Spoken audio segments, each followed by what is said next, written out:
If you think rates matter, that's fine. It's just a few basis points. Beep, boop, beep.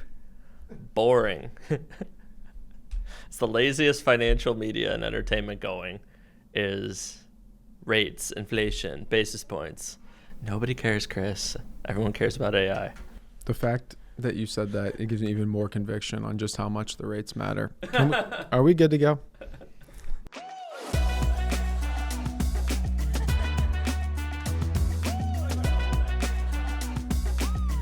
Welcome back to Market Insights, joined by our new host. We'll stop saying that next month, Dan Goeddel. I'm still new. I'm like a kid on their first day of school. I got my backpack on. You're taking my picture on the front step. Does your wife take that photo? She does take the photo, but I'm way too prepped. You're prepped. You put together a beautiful outline. I even made you a custom meme today. But so you're welcome. Do you want to say anything with the outline? You want to just jump in? The outline's awesome. So welcome to episode 168. We're getting a little more organized here, Chris. The highlights today, we got Fed Watch. Chris thinks interest rates are really interesting, unlike me. We're going to talk about earnings season, which is even better than last quarter. It's unbelievable. An active management reality check. That's going to be a fun one.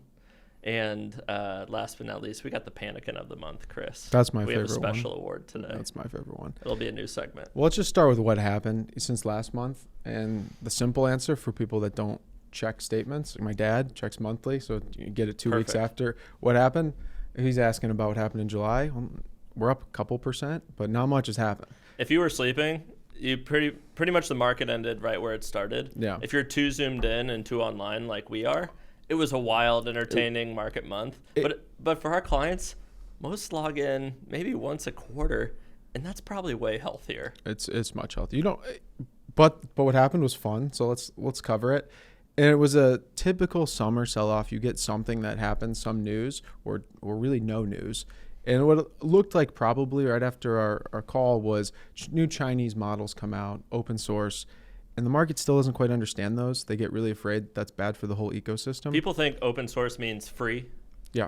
It's not. It's not. It's still, the infrastructure is still heavily needed, and NVIDIA really supports it because they know you still need a lot of their chips. Mm-hmm. Now, it's bad for some of the private names that are trying to go public, the lab makers, OpenAI, Anthropic.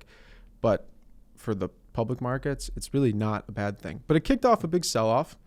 One thing, and you like to cover what we didn't get right from the last few months. But before you joined, I said margin looked okay in the U.S., debt. I was right, but I was wrong globally. Margin was way too high in Korea. And the Koreans took on a big margin call from this sell-off that really kicked off the last month. I had no idea Koreans love gambling to the extent they have. I think the liquidations and the sell-off over the past month, it was something like 3% of their national population had their account balance go to zero. 300,000 accounts got wiped out. Wow. And over 1 million margin calls leading up to the biggest margin call, which was it's one of those things where a lot of people were predicting it. They said something doesn't look right in the tape, the way things are trading. Someone's probably blowing up. Mm-hmm. They were right. There was a fund manager that got taken out. And as soon as that news hits, market recovers and rallies, just getting back that it was short-term things driving markets, not necessarily fundamentals. What a story. So Leopold Aschenbrenner, what was the peak of his fund? It was almost 40 billion, right? He had over 45 billion. And he's 4 times levered. Chips, AI, darlings. He's got a huge private stake in Anthropic. He just married the chief of staff there. And so he's got this awesome portfolio. It's like, almost 2,000% return in his first 2 years since he published his white paper, Situational Awareness. And then we have some unawareness coming up where he gets hammered. And not only is he 4 times levered, which I want you to explain 4 times leverage and what that means in a minute, because that's a crazy amount. But then he's short the SaaSpocalypse names like Adobe, and they're rallying at the same time. So on both sides, he's getting hit. Well, the most interesting part was actually I forgot about was he had his wedding that weekend after it. Yeah. So he was posting pictures which, by the way, I got to tell you the funniest thing I read about this wedding. They were having breakout sessions to talk about AI's impact on humanity and thought leadership discussions at his wedding. I don't remember that at your wedding, Chris. You didn't have that. But so let's do the example. So 4 times leverage for a hedge fund. You have long betting on things to go up and short side betting on things to go down. And you have $1 million in capital 4 times levered means your exposure is 4 million. So if we take a 25% pullback on 4 million, that's $1 million. We lost the entire fund. We go to zero. Yeah. So the brokers don't let that happen. They try to stop that from happening, and they will take your positions and close you out. Well, Micron was down, 25%? Yeah. SanDisk was Right. down 55%. And now what happens in these hedge funds is, if your longs are down 50%, you hope your shorts are also going down because that means your position goes up and protects you. That's the whole idea of hedging. Well, his hedges weren't a hedge. It was the same trade. Yes. Betting on Adobe to go down while betting on these AI names to go up. It's the exact same thing. So he's levered long, one story. A simple 20% pullback can take him out.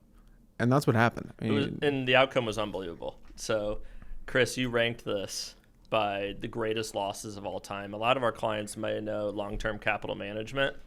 That was a $10 billion loss. And this one was nasty. It's a $35 billion loss, the greatest trading loss of all time. And a lot of these on the scoreboard here, they were over much longer time periods. I mean, it's kind of unbelievable. It happened in a couple weeks. My favorite part is, and you kind of reference it with what's happening at the wedding, is actually Amarath on the chart. So they lost $10 billion trading nat gas, which is that can happen. What'd you call it? It's called the Widowmaker because you can get wiped out pretty quickly. And so I know you made the meme on this chart, but a lot of people were making the memes that this guy's taking his fund out and getting blown up, not in tech stocks, which typically it's nat gas.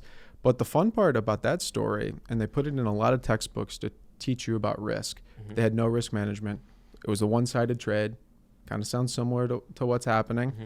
But they've raised now, they run a fund again at $15 billion. It's been extremely successful. Since that fund blew up, they launched a new one, raised a ton of money. Actually, hasn't had a negative year since. Wow. And I talked to an investor. So this is bullish for situational awareness and Leopold. They can come out of it. And I talked to an investor who's an investor with the old Amaranth guys. And they're successful traders. They just didn't care about risk. Yeah. And they blew up from risk management issues. If they fix that, they can run a good strategy. And they did. So the question is for Leo, will he take any of that and work on risk management? Because clearly he can spot value, yes, but he doesn't know how to run a fund. Yeah, and I think he's got two paths. One, what you described. He ends up, this is the most expensive marketing campaign in history, and he keeps his fund private and public, which is popular right now. Philip LaFont, Brett Gerstner, they're all doing this right now. Best ideas. The best ideas funds. Yeah. But I think he might be better suited to just be a VC fund with all privates, where you come up with your marks once a quarter, and that might be where he really belongs. It'll be interesting to see where he goes. I mean, I did hear the other thing making the news yesterday is that they tried to sell the Anthropic stake during this at a 20% discount, and so a lot of people are dunking on him or dunking on Anthropic, saying 20% discount. That's actually extremely normal in VC space to see 20% discounts on fire sales where someone needs money really quickly. So that's actually not saying anything bad about the model or the stock. And he posted his returns after all this. He was still positive 80% for 2026 because of his Anthropic stake. And they're in the news this week floating their IPO at $2 trillion. So chances are he could be in a great spot by the end of the year. But what if you had invested, you didn't get the 80%? You're down 70. Yeah. What do you do there? Yeah, if you invested with Leopold in June, ouch. Yeah. Hopefully Anthropic goes public at $2 trillion and you get close to break even for the year. Get some of it back. I think he's going to do well. I think he's going to raise capital, and this is not the last we hear of Leopold. I think that's a good take. Let's move to my favorite section, interest rates. Oh my God. Do you want to leave and come back? Can I take a bathroom break? Okay. What do you think the average spread between the Fed funds and where the 10-year rate is trading at? What do you think the average is over time? 2 or 3%. All right. It's about 1.3. Okay. Which is exactly where we are right now. So you may look at that and say not interesting at all. Everything's AI in this market. And, I think interest rates and inflation, all of this, since COVID, it's dominated the headlines. And it's mattered. There was one time I can remember over that where it was late 2021. Powell wanted to get reconfirmed by Biden for Fed chair. And he was saying inflation is transitory, inflation is transitory, inflation is transitory. Turns out it wasn't. That was the one point where I was like, rates really mattered. And now the headline is, oh, the 30-year is over 5% and the 10-year is rising. And there was some breaking news this morning. So that the 10, and this is funny because, again, one of those accounts that have been actually really reporting on these things well. We've not seen any good breakthroughs with the Iran war. We're not even really planning to talk about it. But the line yesterday that they posted was, typically when we see rates hit these levels or oil hit these levels, something out of the administration comes out, whether it's been, hey, we're looking back for peace deals. Well, now that's the opposite. They're not looking to do that. Mm-hmm. But this morning, the news is Treasury is looking to buy back some of the debt, the longer term debt. So it's just an extra buyer, pushes yields down. Yeah. Things happen once rates get close to 5%. Either people start saying, wow, that looks pretty attractive, or the government has to act. And we have a pretty wily Treasury Secretary right now. I mean, Scott Bessent, grew up under Stanley Druckenmiller at Soros. And he was one of the best traders of all time. He's probably, top 20 trader of all time. And he's going to do some shrewd moves. What market impact do you think this will have? Short term. You and I met with Jerome Schneider. This was right after the election because he knows Bessent. They bring him in. He runs the short-term liquidity portfolios at PIMCO, and they bring him in to get the market impact and what he's seeing and as an advisor. And he told us this is the playbook, that they're going to do this. But he also said, when this happens, expect it to be short term. The Treasury is going to come in and buy and try to move rates. And then they move rates short term, or the issuance goes more short term because they don't want to see rates go up on the long end. Well, what's interesting too is the timing of that, right? So you have next week on my birthday, August 28th, you've got the summit at Jackson Hole where Powell's going to do his big speech, which is historically. Wow. Warsh. But Powell's still there. I miss Powell. He didn't leave. Yeah. Warsh is just talking, and I mean, oh my gosh, the guy uses every, slogan and hackneyed term, and it's just painful, the cliches coming out of that guy's mouth. I think he's just trying to buy time. Literally, he just doesn't want to raise rates before midterm elections. Let's just call it what it is. And the fun part is these meetings. In the past, they have used Jackson Hole to make certain changes or change the roadmap of what they're planning to do. And one time, Powell used it to essentially crush markets and say, we're going to fight inflation. Stocks were down 3%. Yep. But some people are going on TV saying they're expecting something out of this meeting. Warsh has made it very clear he doesn't like forward guidance. If you're going into this meeting expecting guidance on something, I think you're off sides, or you're just being a talking head coming on TV. You got to say something. So that's what you say, that, I'm expecting. And he wants to buy time till after midterm elections to do the thing. Inflation's trending in the right direction.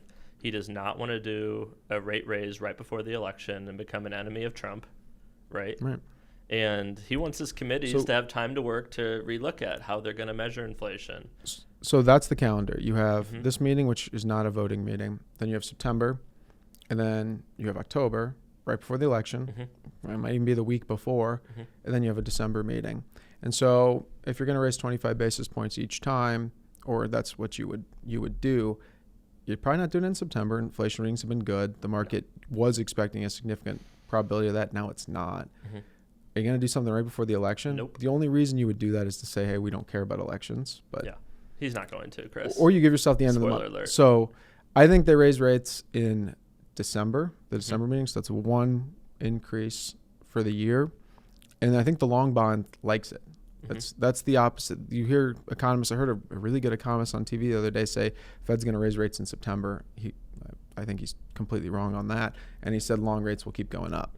He's wrong in the direction of long rates. What scares me is the politics have been switched here. So if we rewind the clock, right, and Powell wanted to get reconfirmed in 2021 by Biden, and all the Republican actors in the market are saying, no, inflation is here. We need to raise rates. We were saying this on Market Insights, you and Aaron, I remember. Inflation is baked in. The money supply growth has expanded, and the Fed needs to raise. Now it's the people on the left side of the aisle saying the Fed needs to raise, and the people on the right are saying, oh, inflation is transitory.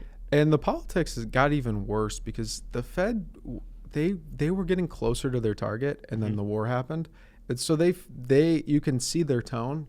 historically, if you would have asked them a year ago, and there are some of them on record saying, you look through energy prices, you look through it, and now when it's actually happening, they're very frustrated politically. The president that half of them hate, at least half of them, just ruined their ability to get to target, which they thought they were going to do this year. That's hard politically from their standpoint to say, well, we want to raise rates a little bit. Yeah, and what's the phrase Warsh keeps using? It's a Family family fight, Yeah. right? So there's 3 governors voting against him at this point. That's a lot of dissent for the Fed. Usually they try to march together, or there's one kind of symbolic dissent. I found a good slide. I wanted to hit, because we were in a client meeting, and they asked us, are your forecasts any good? It was a great question. She wanted to know, you're saying all these things about where the Fed rates are going. Have you been accurate? And the last 2 years, so 24 and 25, we correctly predict 3 cuts both years. This year, again, we're predicting 3 cuts. Now, we've updated that since the war happened, and cuts have been completely taken off the table. So now we expect 1 hike.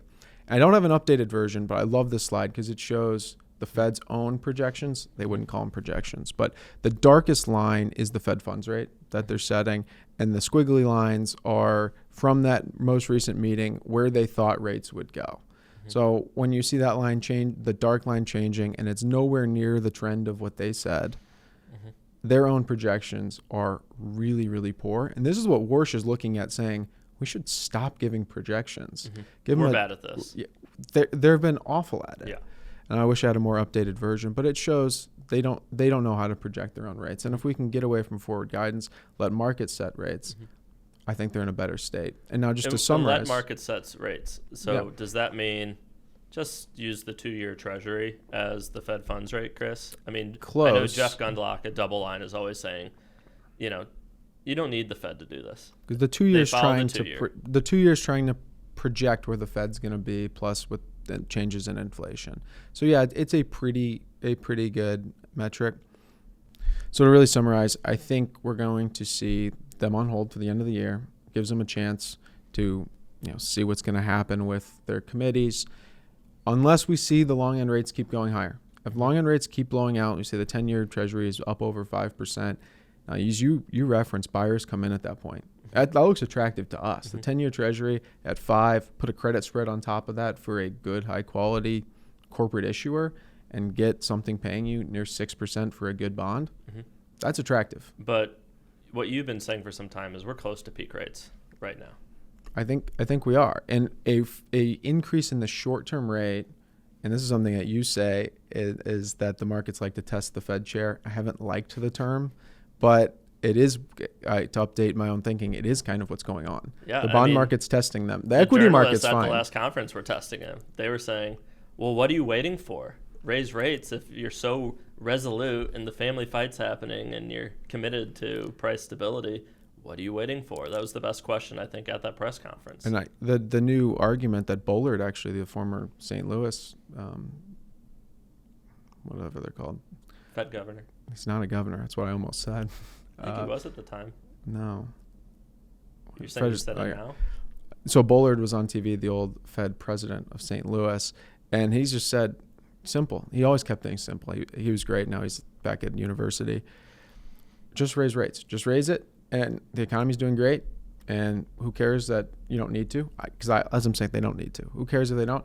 You can always just cut rates again if something else happens. Gives you more flexibility. The market have been so tough. I mean, that Leopold blow up of $35 billion hardly moved the market. Like the war in Iran, there's headlines now, hardly moves the market. So the idea, and the equity market is ready for this. 1 to 3 rate increases. It's not a problem. And the fixed income market wants it. They want it to show we're going to control inflation, which brings down yields. So if we start seeing yields tick up, bonds look attractive again to us because we think we will see those hikes that bring them back down, or just Treasury trying to do things. And I don't think that's lasting. I could be wrong there, but that's just another tailwind that would help bonds. Yeah, and you had a big milestone this week, $40 trillion for the U.S. national debt. So that's the whole backdrop hanging over all this. Interest to service the debt, Chris, is now greater than our defense spending every year. Yeah, it's a lot. Yeah, it's become a national security issue, in my opinion. So, Chris, earnings 1 quarter ago were records. They were incredible, led to a huge market rally. How are we doing so far? I think I forgot to mention that markets are up since our last call, and some of it was earnings. The initial reaction of what we talked about of the selling pressure, but there were some fantastic earnings that brought big moves in names like Microsoft and Amazon, and even Apple's back to where it was. So there was a lot of good things that happened. And if we were to just do a high level summary, now the number of quoting the earnings number, we stopped quoting it. 50% earnings growth. There's a lot in that number. We've covered it before, that it's accounting reasons. And what's the number that matters? Revenue and earnings expectation beat rates. Because the analysts and anyone that's looking at this in depth, you know these numbers are going to be high. Are we still beating those high expectations? Even though we know Alphabet rode up SpaceX and they rode up their Anthropic positions. Well, we knew that was going to happen, but that's going to get thrown in that number and say earnings were up 50%. But it also is in your expectations. So if we're still seeing 86% of companies beat those expectations that are already high, that's a good sign. And if you wanted to see a better sign, you would also look to revenue, where expectations are also beating. But while I don't think the market's as healthy as it could in the really short term, we're seeing broad participation from markets longer term, 6 months or even longer. In the most few weeks, it's just a handful of stocks. But 11 out of 11 sectors all reporting growth. That's pretty good. It's good. It's what you would want to see for a bull market. You have support of a rotation. So even though it is a handful of companies pushing up the stock market, when those go down, the money just flows right into the other names because those businesses are doing well too. What's the stat? The S&P 500, 40% of it is in 10 concentrated names. But if the S&P equal weight is at all-time highs, this is broadening out. Yes, it's concentrated, but yes, this is a strong economy. All the sectors are doing well right now. Yeah, they look good, but it brings you to the next article that got sent our way, which is stock picking is tough because to really outperform, you got to have your Intel, your Micron, NVIDIA. It was a great article. I hope if you haven't read it, it's in the Wall Street Journal. It's called Stock Picking Funds Are Performing as Poorly as Ever. And the stats are it's what you'd expect at this point. Like, think of how many people can make it to Major League Baseball and the Olympics. It's 13% of U.S. large cap funds over the past decade, trailing, have been able to beat the S&P 500 index. That's a tough index to beat. And especially as an active manager who's managing other people's money, you can't always look like the index because you can't be as concentrated in a few companies. That's kind of irresponsible risk taking. What's your perspective on that, Chris? Because I know there's times where we're picking specific names, and then there's times where, no, we just buy the S&P 500 index. It's a little bit of both. So in our stock picking strategy, we were able to outperform, but it wasn't easy. You could easily see, and depends on the day too. Yeah. We go 2 weeks ahead from now, and some of the good performance from a year ago pulls off. That trailing 1 year number is really tough. It's finicky and it moves. So we look back at the attribution, and it's what you said. It's a handful of names. Now we found names that aren't those high top level names that a lot of people have heard of that added the performance, but still, it wasn't like we had 20 stocks contribute to the performance. You still had 6 participants that led to the upside beat.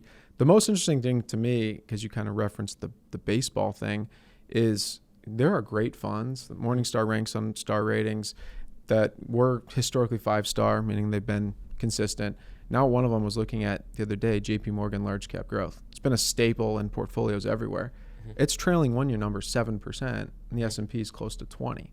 Great fund, but they just didn't have those names we've already mentioned in there, and so they're only up 7% on a 1 year.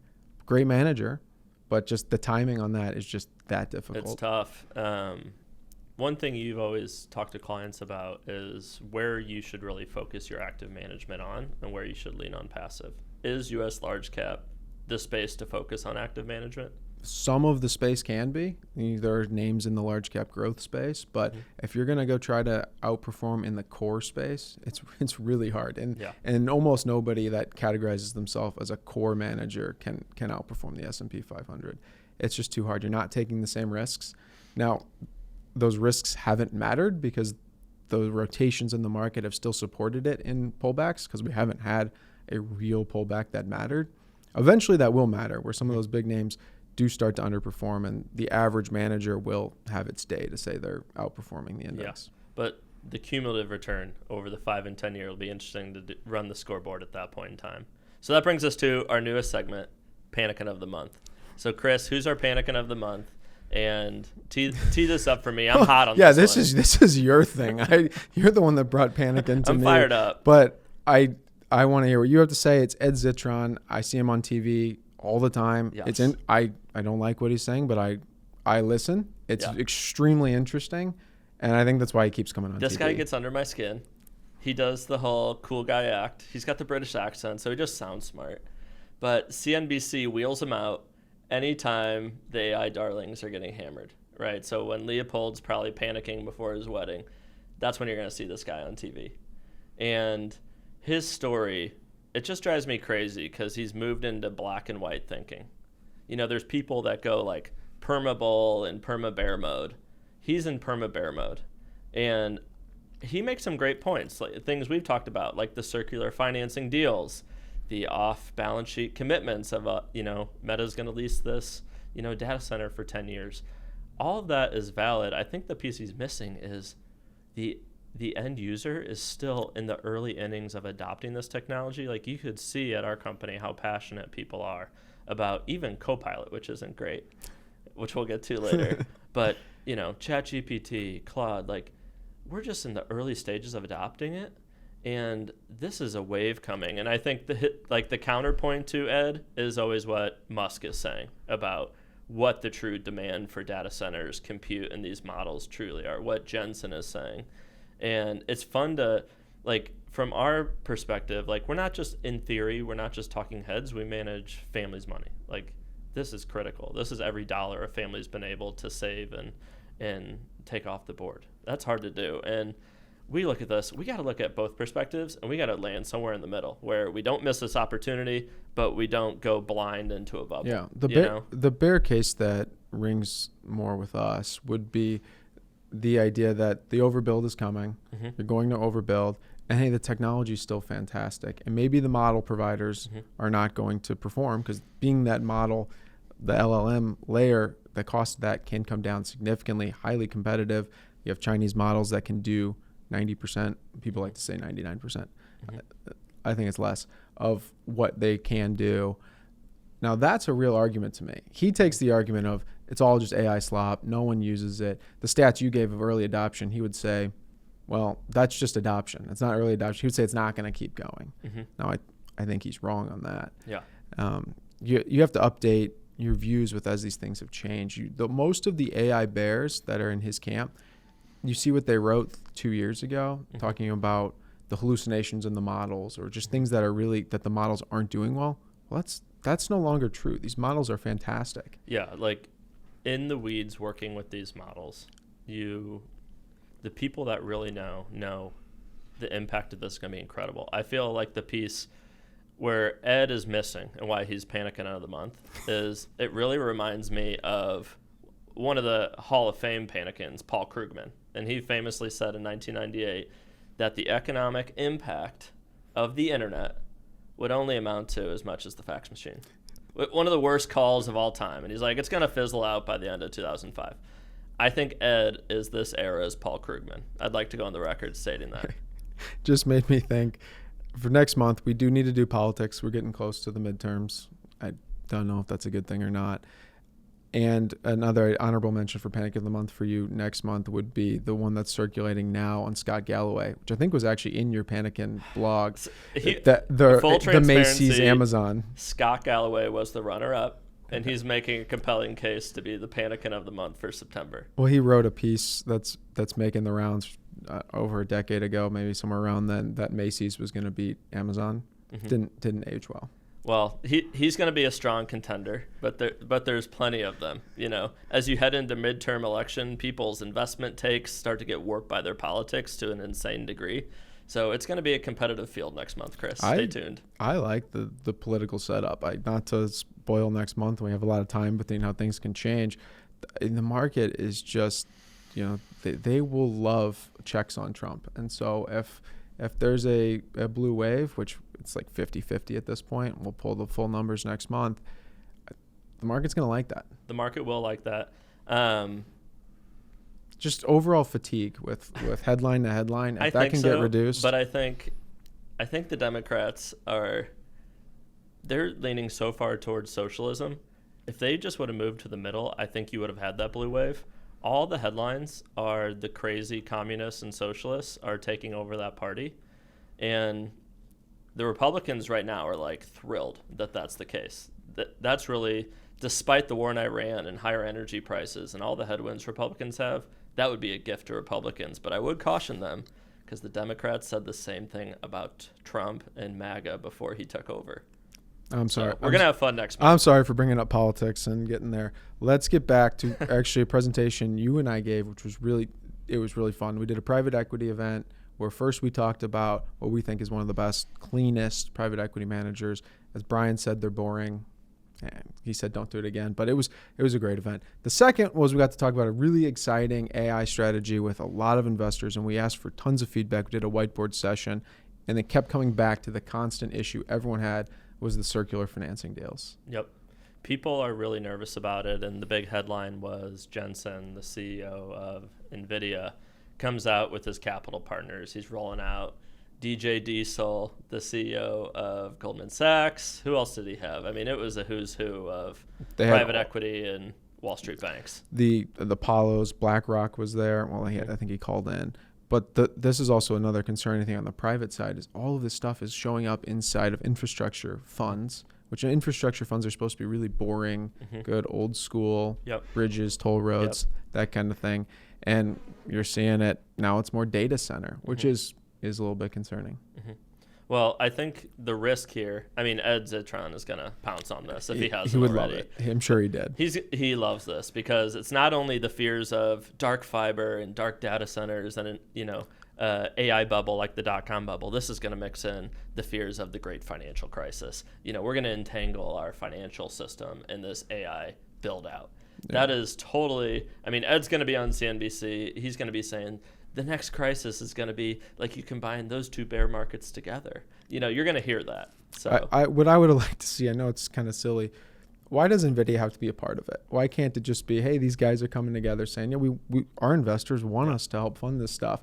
I do think it kind of ruins the credibility of it a little bit because it just looks like he's trying to finance his own demand. And and the idea of it was to reduce the concerns about circular financing because they're not doing it. They're bringing in outside investors from those companies. Yeah. But I don't think it worked. I think people just went straight back to the circular nature. Yeah, and people, you keep hearing NVIDIA is cheap. NVIDIA is cheap.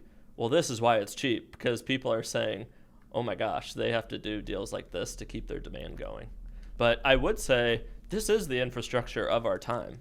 Like if you rewind the clock and you go back to like the railroad build out, like this is our version of all of that. It's going to be a percentage of GDP for the foreseeable future. You hear Musk talk about it and he's probably the most bullish on how big it's going to be. So the truth will be somewhere in the middle, but I do think it makes sense as infrastructure funds. I just hope they make their own funds on this topic and they don't bury it in all the other infrastructure funds, because I think if people take risk and invest in this, they should really know what they're getting involved with. And they usually they're buying infrastructure for a reason. They already hold AI elsewhere. They don't need it in those funds. And you're right. Some of them are coming out to do their own vehicle and some aren't. They are just adding it to their core fund because it's part of the mandate and it's 5-10%. It's not 30% of the fund. And they see deals they like. What I liked, what David Solomon said, is there are going to be winners and losers in this infrastructure build out. And he even looked at the people around the room like, I'm going to win and you guys are going to lose. Like it was a nice intense moment in that segment. And but I think he's right. There's going to be an overbuild, of course, right? So the real question is what triggers it and how severe will it be? All right, we're running low on time. Let's close out. We had an accountability check. I know you want to keep hitting that each month. We should. I talked about the part that wasn't in here where I got the margin wrong in Korea where they had significant margin Let's look issues. at the whole scoreboard. Yeah. So Chris called peak inflation. So far, he's right. I still think that's right / early, but I'll give you that one. We're going to keep that on the board for next month. We said the Fed's not going to hike rates. Nailed that. There was still when we said that, there was still a 70% chance that there would be a hike. You can hold me accountable. I'm going to say they're not going to hike rates before midterm elections. So hold me accountable on the scoreboard. Oil staying in the 80 to 90 range. It's right in the middle there. We're doing good. Interesting headlines there. People have been saying the demand for oil out of China is way less than what the broader market thinks. We may need to hit that in a future call. And then small caps outperforming. I think we're still early. We'll keep that on the board. One really fun one, our company spotlight, was Robinhood. Could you talk about that earnings call and how the stock's done since then? The stock has not done well since our call. One of the main reasons, their investors on their platform, while trading a lot, which is good for the platform, are in a lot of those names that have not fully recovered from. I mean, those guys track situational awareness trades and follow them. Yeah. So that's a and headline. crypto is still unloved. Crypto still hasn't moved, or crypto is probably down, even though Bitcoin's trended up a little bit. So not a great backdrop for them, but the earnings call was great. Yeah. And speaking of great earnings calls, August 4th, we had the first call from SpaceX. What's your take, Chris? It was better than I expected. Yeah. And the market didn't love it because they did spend a lot of money, but we're up since the call. So people have been able to look through it and so say, it IPO'd at 135, ran up to 225, all the way back down to 104, and now we're above the IPO price, in the 140s. If you know anything about SpaceX, you don't want to say the price, 'cause by the time this is out, that price moves $10 a day. Neutral. We're not buying, we're not selling. Neutral, I think. We went from bearish to neutral. Call. Yeah. So we're not bullish yet. So we'll keep that on the board. But company spotlight, I think, would be a good place to wrap up. Let's hit Microsoft. Let's wrap with Microsoft. They were on one of those examples that rallied after the earnings call. Now, I'm going to throw up the chart since we first started following it in 2019 when our early models invested in it. It's been a volatile ride. A lot of the reasons we've talked about have led to that volatility. And even the last year, the chart looks ridiculous. I only know one technician, and she actually likes it and tweets about it, that she liked the base that was forming. But there's nothing. That's a tough chart. It looks tough. So where's the stock going from here, Chris? The chart doesn't look good. So they're looking at the chart for something, but it did outperform the S&P significantly since we added it. The fundamentals are the story. Revenue since we first added it up over $300 billion. Operating margins increasing. EPS is significantly higher. The thing we didn't forecast, expenditures, CapEx, is really high. Now we still think this is going to be one of the AI winners, and while the business is going to be more capital intensive than it used to be, they can slow that down if they want to and reduce that. And that, I think the market will like that when they do it. And the Azure revenue, if we thought it'd still be growing at 40% when we looked at this in 2019, we would be amazed. Yep. So the business, the one thing that I thought was funny when we looked back at this is they actually ended up doing their first investment in OpenAI 7 weeks after we first bought the position. And at the time, we wouldn't even have thought about it. AI in 2019 was not what it was today. Well, and I mean, we use Microsoft at our firm. Like, that's the core of our tech stack. And this, I think some of the selling, it's been caught up in the SaaS apocalypse, which a lot of that has been completely overdone. Like, there's no way, like, that's the backbone of our tech stack. We're not going to cut Microsoft 365. And in fact, it was the first AI tool we adopted was Microsoft Copilot, which is starting to get better. You've got Copilot Cowork, which is bringing Claude into Microsoft Copilot. It's not as good as just going to ChatGPT or going to Claude directly, but it's good. And I think for companies, you already trust your data, your trade secrets, your client data to Microsoft in the 365 suite. So that concern of AI adoption is way less, knowing you're within their environment already, and they are making incremental progress. It's low-hanging fruit for someone that wants to hedge a portfolio and short a SaaS. It's the largest software provider. So, but the business there, it's still growing. Like a discount. It looks good. It looks good. Now it's rallied 30% in a month. So trying to predict price after extreme move, but the underlying fundamentals, they look really strong to us. Well, we'll add that to the accountability scorecard for next month. Chris, anything you want to wrap up? Final word? Yeah, come back next month. We're going to have the politics show. It's going to be a good one. Awesome. Thank you.